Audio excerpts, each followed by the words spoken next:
one of the top welterweights on the planet, fighting Demian Maia on February 2nd in Las Vegas. Here he is, Mr. Jon Fitch. John, you know this music, right?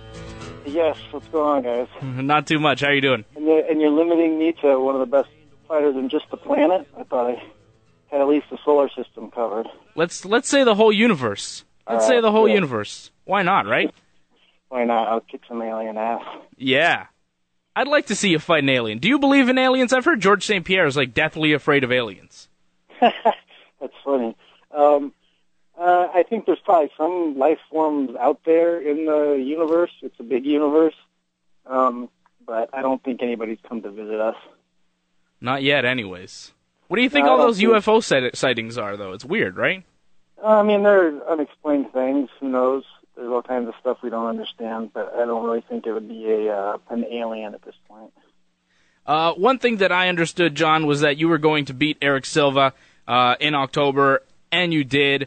I actually made some money off you, so I want to thank you for winning. Couldn't believe that you were an underdog going into that fight. Any odds maker that's putting Jon Fitch as an underdog going up against a guy named Erick Silva should be ashamed of themselves. Congratulations. Well, it's happened a lot throughout my career. I've been underdog a number of times. You're not the first person who's thanked me for making them a lot of money. Well, it's hey, I appreciate it, John, and I know you're a good bet. You're a good man to put money on. You always bring it, and you're always ready to fight. You always come prepared, which I appreciate. Yeah, it's something I take pride in. I love what I do. It's a lot of fun, and I have a lot of respect for the sport, so I wouldn't want to ever disrespect the sport by being lazy. And of course, I wasn't the only one who made some money on the fight. I'm guessing you made more money than I did. That $70,000 fight of the night bonus, not too bad. I heard you talk about it afterwards, that it was really important for you, that you were thinking maybe this was a crossroads in your fighting career. How important was the payday in that fight? It was huge because I was struggling a little bit because with the injuries and stuff, you don't fight, you don't make money, and I had bought a second home. And we were remodeling, so there's a lot of bills added up, and there was a lot of pressure for me to not just win that fight, but perform on another level. It was a must do because it could have really disrupted my career, maybe even ended it. And as far as what it did, are you in a more comfortable place right now? Or are you feeling more comfortable as far as the future of your career? And much more comfortable now. We finished the remodel, so no more money is going out to that. We're probably going to end up trying to sell the other property as a short sale just so we don't have to pay that mortgage anymore. And, it's gotten a lot better because the money's not hemorrhaging, and I'm getting the fight again, pretty soon, October, and then again here in February coming up. So being consistent helps a lot. It helps a great deal as a fighter because, like I said, if you're not fighting, you're not getting paid, especially with the market this day and age with the sponsors. Yeah, no doubt. You got to fight to survive, right? And that's the life of a UFC fighter. And I'm glad to know that helped you, and they were able to hook you up with that fight of the night bonus. Definitely deserved. I've got to give a little extra shout out to Stephan Bonner because the bonus was supposed to be $65,000, but he gave Dana a hard time in the backroom meeting, and Dana bumped it up to $70,000. So thanks to Stephan, I got an extra $5,000. Wow, what was Bonner saying that made Dana up at $5,000? Oh, it's just like he comes in and Dana, he's the usual speech trying to get us pumped up for the fight, and he says, "Yeah, we're going to give out $65,000 for the fight of the night, knockout of the night, submission of the night." And Bonner's like, "What the heck, Dana? It's like this is a pretty big show. You're only giving up 65, so Dana jumped up and made it 70. Wow. Which is something that BJ Penn actually does sometimes too. Oh, really? Wow, I didn't know that. See, that's cool. Those fighters-only meetings, the things that come out of there. You never really hear about that stuff.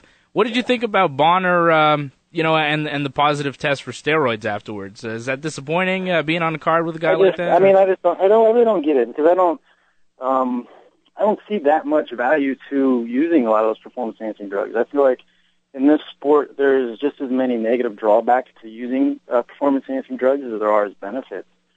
So I think it's a mental thing, mental weakness that a lot of these guys have, where they convince themselves they need these drugs. They can't take the pain of getting up every morning, being sore and beat up, and go and work it out again, and they think they need something to make them stronger, faster, their workouts better.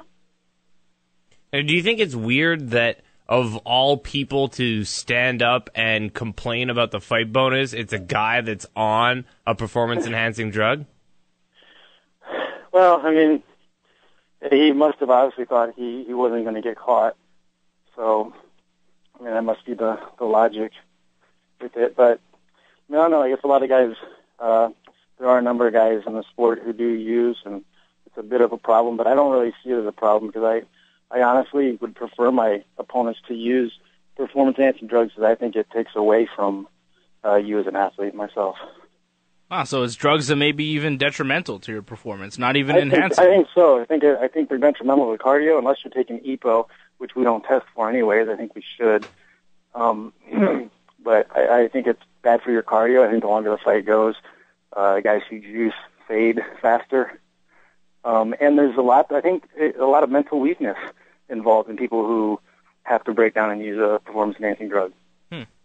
Now, that's a very interesting perspective. I haven't heard it like that before. You fought in Brazil against a Brazilian, and you beat a Brazilian in his home country. What was that experience like for you? How did the Brazilian people treat you when you were around and not in the cage? Oh, they were great. They were really terrific. I've always gotten a lot of respect from Brazilian fans, I think, because of my groundwork and the respect that I show my opponents. They booed me and chanted for me to die during the fight, but before and after, they showed me nothing but love. Was that the first time an audience had wanted you or chanted for you to die? That I know of, yeah. Now, to me, I don't speak Portuguese, so to me, they're saying, Fitch is the best. Fitch is the best. Exactly. It's all in how you frame it, right? Exactly. You're fighting. All about perspective. Yeah, you're fighting a very tough Brazilian, Demian Maia, February 2nd, UFC 156. There are very few fights on the UFC calendar coming up in 2013 that I'm more excited about than Jon Fitch, Demian Maia. I mean, what a fight. I practice jiu-jitsu. I love jiu-jitsu. I love the ground game. And to me, this is a dream matchup. Are you excited about this kind of matchup? He's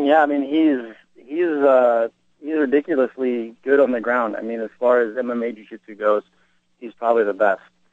The way he submitted some of the people that he submitted, getting in clinch and sweeping and triangling Phil Sonnen, that was art, really. So it's going to be an honor to fight somebody of his caliber. So I've got to make sure that I really prepare for this fight.